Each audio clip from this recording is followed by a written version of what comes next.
पान वैली में हो रहा है कितना सैड है ना, मतलब so many soldiers were martyred and don't know what's going there.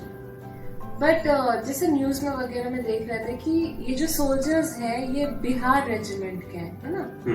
तो जो कर्नल संतोष है वो तो तेलंगाना से हैं, तो हाउ डज इट वर्क, मतलब आपका आप किसी कंट्री से, आप किसी सिटी से हो सकते हैं, किसी स्टेट से हो सकते हैं, बट आप किसी भी रेजिमेंट में जा सकते हैं। बिल्कुल, ऐसा कुछ ये नहीं है कि अगर बिहार रेजिमेंट में है तो you can only have the Bihar army people in Bihar regiment. Across the India आप कहीं से भी होकर कहीं भी जा सकते हैं। ये रेजिमेंट का नाम is only for some administrative purpose जिसके लिए रखा जाता है। तो ऐसे तो बहुत सारे रेजिमेंट्स होंगे। हाँ बिल्कुल, ईस्ट इंडिया कंपनी के टाइम से ही या कहिए ब्रिटिश टाइम से ही इस तरीके से रेजिमेंट्स का नाम रखा जाता था। तो अगर आप कहें रीजन या रिलीजन के बेसिस में टोटल इंडिया में 22 ऐसे रेजिमेंट्स हैं जिनका नाम आइदर रीजन या रिलीजन के ऊपर रखा हुआ है। तो मुझे याद है ना, अराउंड फरवरी मैंने कहीं पढ़ा था कि राजपूताना राइफल्स जो है they are like 200 years old। Yes, Rajputana Rifles 1775 में सबसे पहली बार इस्टेब्लिश किया गया था। यस, एंड ब्रिटिशर्स ने जब राजपूत लड़ाकों का जब क्वालिटी देखा था तो उनको अपने बटालियन में एडमिट किया और उनको एक रेजिमेंट का नाम दिया गया राजपूताना राइफल्स, और उनको अपने साथ मिक्स कर लिए। और मेन पर्पस था कि इंडिया के ऊपर भी मॉनिटर करने के लिए और छोटे मोटे अगर कहीं बॉर्डर एरिया पे अगर कुछ भी छुटपुट अगर घटना हो रहा तो इंडियन सोल्जर्स को यूज करने के लिए। तो इनका सबसे पहले बॉम्बे सिपॉय के नाम से इनको डिप्यूट किया गया and over the time almost 6-7 बार इनका नाम चेंज हुआ एंड एट प्रेजेंट इनका हेड ऑफिस मेरठ में है and Rajputana rifles yes is the oldest. तो जैसे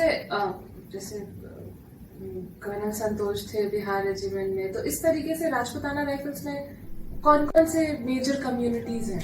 कोई भी हो सकता है। अच्छा, ऐसा कुछ है ऐसा नहीं, है मतलब राजपूत रेजिमेंट कहने का मतलब राजपूत तो रहेंगे ही, बट इनके अलावा उनमें मुस्लिम भी हैं, उनमें जाट भी हैं, हर तरीके के लोग उसमें हो सकते हैं, irrespective of race and religion, कहीं से भी हो सकते हैं।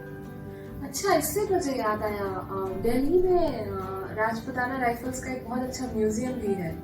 हाँ बिल्कुल, दिल्ली में उनका म्यूजियम भी है एंड इवन एक ट्रिविया ये है कि जो 3 यूनिट दिल्ली में जो प्रेसिडेंट के सिक्योरिटी बॉडी के तौर पे आते हैं उसमें एक बॉडी राजपूताना राइफल्स का भी है। अच्छा, और एक चीज और मुझे याद आया, वहाँ पे इनके मुस्टैच के बारे में कुछ मेंशन किया गया था। हाँ, ये भी बोला जाता है कि Rajputana Rifles they are popular for their moustaches across the world, तो उनकी मुस्टैचेस की बहुत तारीफ होती है। I think they have won many awards as well, right? हाँ बिल्कुल, दे हैव परमवीर चक्र, शौर्य चक्र, इवन यूएन के पीस कीपिंग आर्मी में भी जब ये लोग गए हैं तो उसके लिए भी उनको अवार्ड मिला हुआ है। इवन कारगिल के लिए they have been given a special letter and mention for their contribution in Kargil war.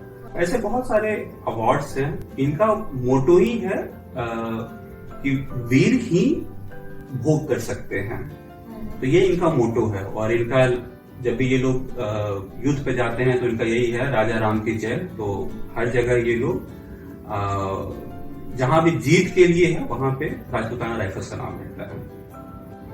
कोई ऐसा मेजर, जैसे आपने बोला कारगिल है, और भी मतलब क्या उनका कोई ऐसा स्पेसिफिक एरिया है जहाँ पे वो लोग डिप्यूट होते हैं या ऐसा कुछ नहीं है, बट इंडिया हिस्ट्री में अगर हम लोग बात करें तो जितनी भी वेस्टर्न फ्रंट पे जितनी भी लड़ाइयां हुई हैं स्टार्टिंग फ्रॉम 1948 टिल नाउ, उसमें राजपूताना राइफल्स का हमेशा से सबसे मेजर रोल रहा है। अपार्ट फ्रॉम दैट बर्मा की लड़ाई थी या वर्ल्ड वार 1, वर्ल्ड वार 2 में भी राजपूताना राइफल्स को भेजा गया। Since that time East Indian company and even French army they are using, तो राजपूताना राइफल्स को वहां भी डिप्यूट किया गया। और उसके अलावा भी बहुत सारे पीस कीपिंग फोर्सेज में राजपूताना राइफल्स को अक्रॉस द ग्लोब डिप्यूट किया जाता है। That was very good to know about Rajputana rifles, but चाहे कोई भी रेजिमेंट हो, बिहार हो, गोरखा हो, राजपूताना हो, Indian army is always the best, कोई कंपैरिजन ही नहीं है। यस और लेट्स सी अनवी बड़े होके क्या बनती है। अनवी बोलो भारत माता की वंदे वंदे again once again. I love my Bharat Mata की